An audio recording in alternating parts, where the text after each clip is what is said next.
Hi, today we are going to make one of these whimsical, kind of kooky birds.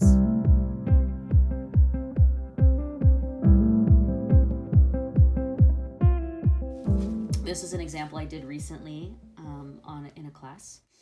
And we're going to work with torn paper, some ink pens, really just kind of anything that is laying around the house. Here's another composition that I did with two birds and then maybe a saying. There is loveliness to be found in this day, which I believe. Again, torn paper, colored pencils, ink pens, whatever you have will work. You don't have to go out and buy supplies for any of this. You can just find things around the house and they'll work. And another little guy here. Okay, so basically what you'll need is, I'm going to use watercolor paper, and I'm going to use this bumpier side. And watercolor paper has a smooth side and a bumpy side. The reason why I'm using a bumpy side is I think I'll be using some watercolor for the beak. If you don't have watercolor, that is okay, because you can simply take a Crayola marker or any water soluble marker you get at the dollar store, and you scribble it on the paper, you add some water with a paintbrush, and then it can turn it into watercolor. So here's just a group of supplies I just grabbed. Black pen, you can get a Sharpie, I have a pencil here, colored pencils. I am probably not going to use all of these things, but I have them on hand just in case, I don't know. And then you want some sort of glue stick. It can be one from the craft store. It could be a simple Elmer's one that you take from your kids' supply box. If you are doing scrapbooking, you may have access to matte gel medium. You don't have to have that though. Today I'm just going to be using simple glue sticks. Okay, so I'm going to move the supplies over, put my canvas, so to speak, paper in front of me. If you don't have watercolor paper, that is okay. You can use construction paper, any type of paper. Just be thoughtful of, if it's really thin paper, you may not want to use a lot of water because it won't be strong enough to absorb it and you'll get holes in your page. So I just grabbed a bunch of different types of scrap papers. They're not really scrap papers. I use these all the time to make things. This happens to be some type of label for stickers. I thought that would be kind of cool to make a body out of. This is actual scrapbooking paper I picked up at the craft store. You can find anywhere. Sheet music if you have it. You can even get tissue paper and paint with acrylic paints, Eric Carle style. We all know Eric Carle, the Hungry Caterpillar creator. He gets sheets of tissue paper and acrylic paints and just simple acrylic paint, and makes his own compositions and color combinations. So do that too. So we start off by, let's see, what do I feel like today? I'm thinking musical. Oftentimes I don't have a pre-plan of what it is I'm making. All I'm gonna do is thinking about the size of my canvas, thinking about the body shape of the bird. I start with the body because then I can build a beak. And I just tear. I'm not thinking about anything else. Okay, so I like this because it doesn't have the straight edges on it. Every edge is pretty organic and soft. And there's a couple ways you could do this. You could either put this on the paper and say, I want to orient this way, portrait or landscape. I think I'll go portrait today, but I'm not sure. And then you can either spin this around and think, where could I see a beak and where do I start to see a bird forming? I could see a beak coming out that way. This could be a little wing, but then where would I put the beak? I'm not sure. A lot of times I just take it because that's too much pressure to think already what it is. And I'm just going to put glue on the back and I'm just going to slap it down and worry about how I will make that into a bird later. Bam. Smooth it out. I don't know at this point where the beak will be, but I just feel sometimes that if I just get something down on a piece of paper, it helps get over the fear of the blank page. So now I could take this whole piece of paper and I could spin it and I could do a beak that way. I could do little beak that way, a big body, that might be cute. Beak this way, a really big beak, and then that could be a little tail feather. Or I get, you know what, I think I'm gonna do a big beak this way. Okay, so I am deciding on where I'm gonna put my beak, and so I'm gonna paint the beak in with watercolor. Again, if you don't have watercolor, you can just get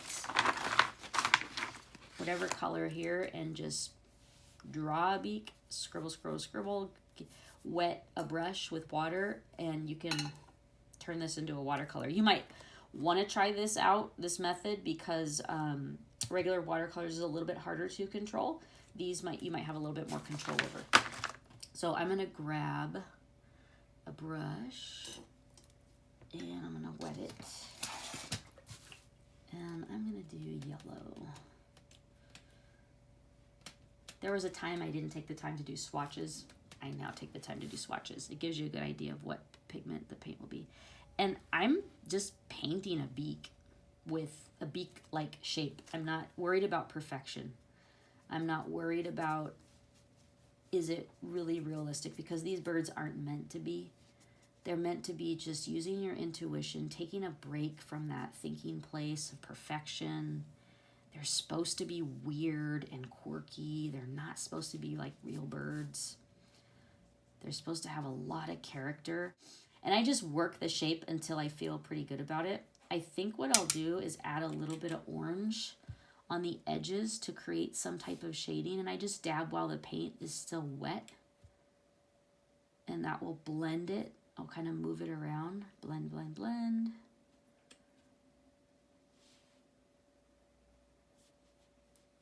And I'll let that dry. Now I'm thinking, where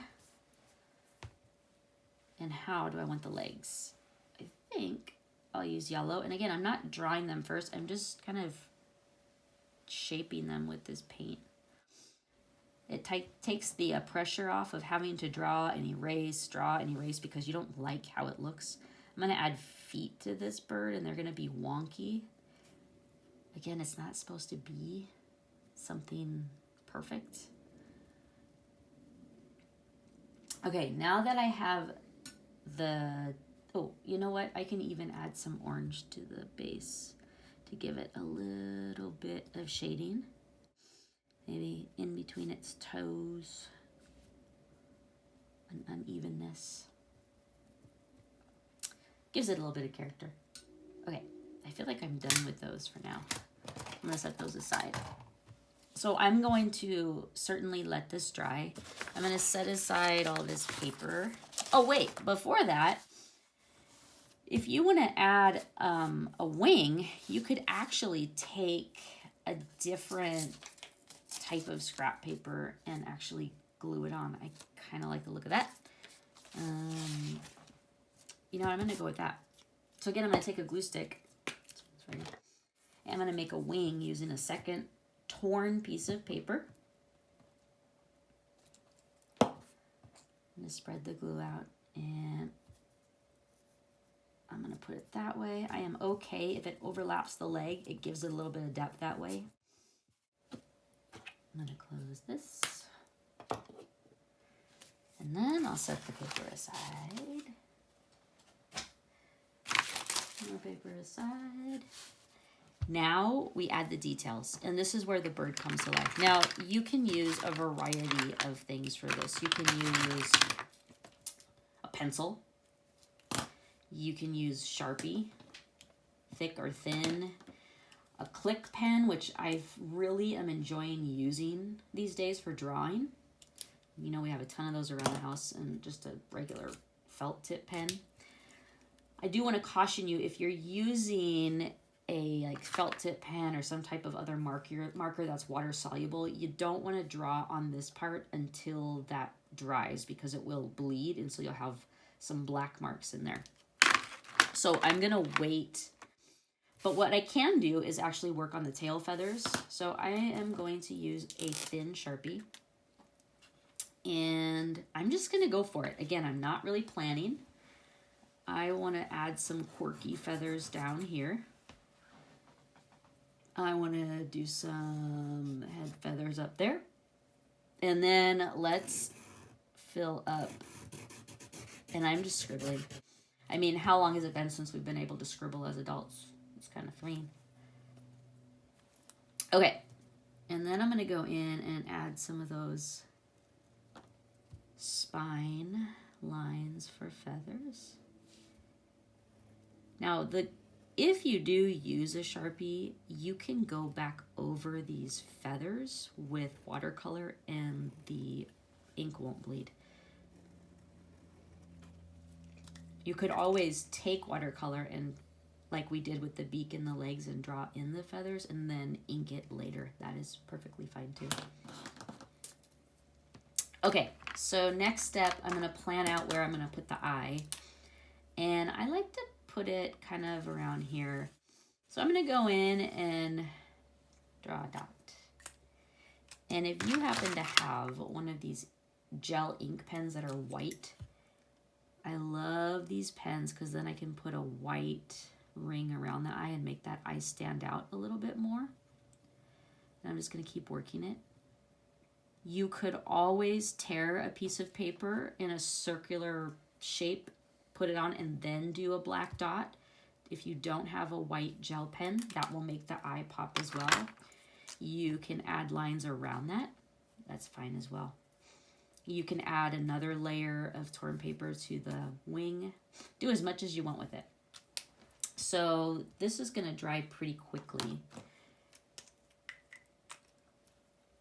I am going to draw some detail lines. And this is where you get to have fun. The details are what really makes this little guy come to life. I'm going to go around. And then I can take colored pencils and go back in these feathers and add some color, which I'll do in a little bit. You can leave some blank to add variety. Don't be afraid to turn your paper to suit your ability to add details. I'm working pretty quickly because it doesn't need to be perfect.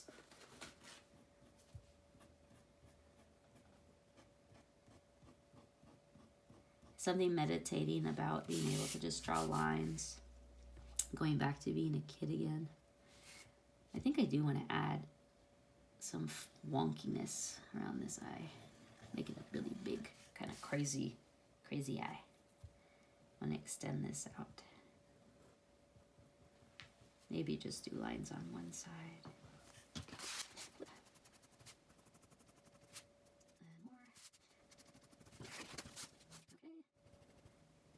Almost there. I mean, it's kind of cool to think that you started off with just this torn paper and now this thing is starting to come to life. This is pretty dry, the beak and the legs, so I am going to outline it in my black with my black pen. If it's still a little wet, the clip pen, ink pen, will not bleed. And I like to have the illusion that there's two beaks. I draw on a little smile. And then I'll outline the legs. And you're not outlining perfectly. It's a kind of a cool feature that you're drawing outside of the color blobs. So as you can see here, there's a little bit of yellow showing, but again, it adds character. And we're not looking for perfection. You're just gonna have fun and play and make something whimsical. I'm gonna add toenails, because that's what I'm feeling this little guy needs. Maybe he needs to hang on to something. Now on the legs, you can add lines. You can add dots. I'm gonna add lines to give it, again, those little details are really gonna make this thing come to life, and it will become your own. Your own style will come through. And I'll put some down here as well.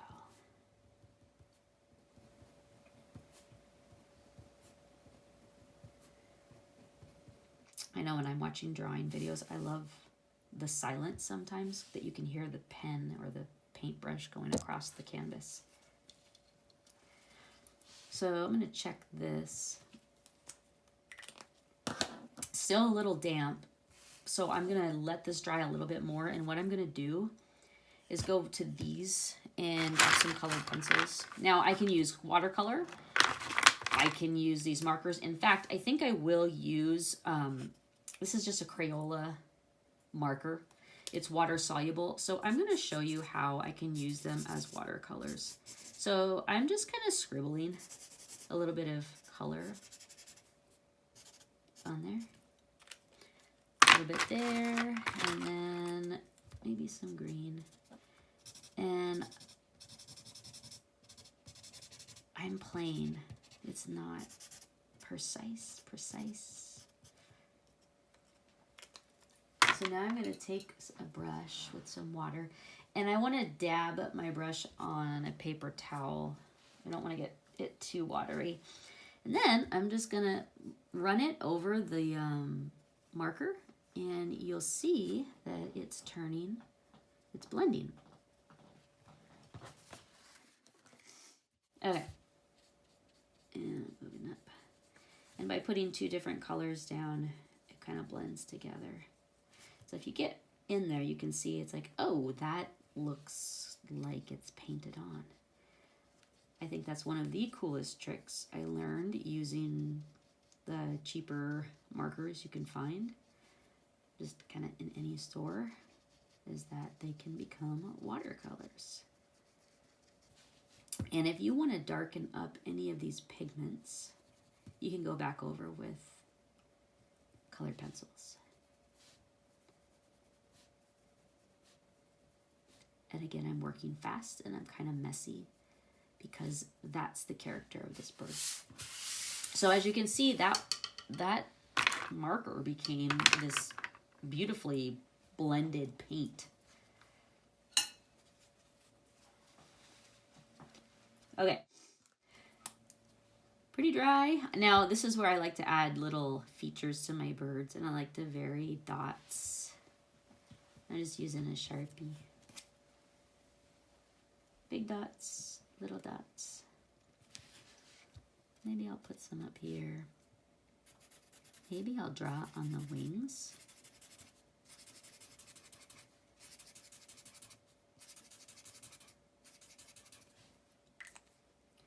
Maybe I'll take my white and do some white dots. You could spend all kinds of time doing all kinds of details. At some point, you just have to call it and say, okay, it's good. Some dots there.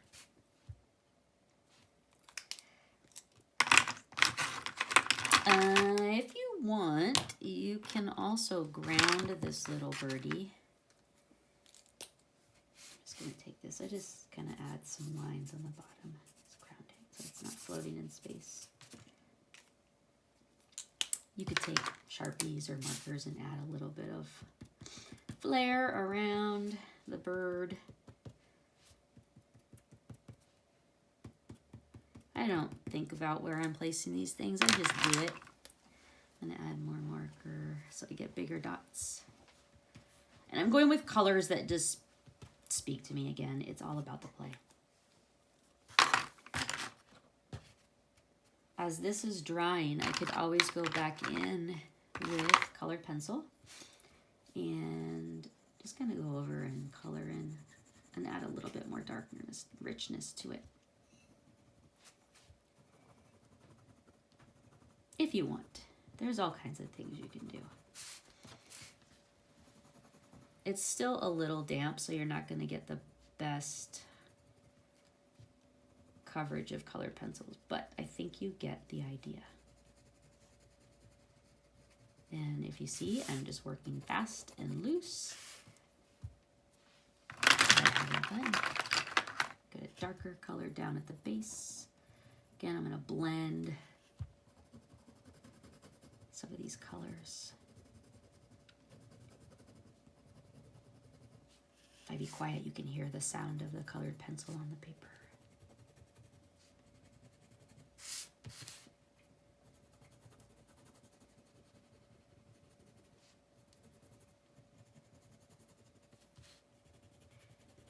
So you can add as much color blending as you want.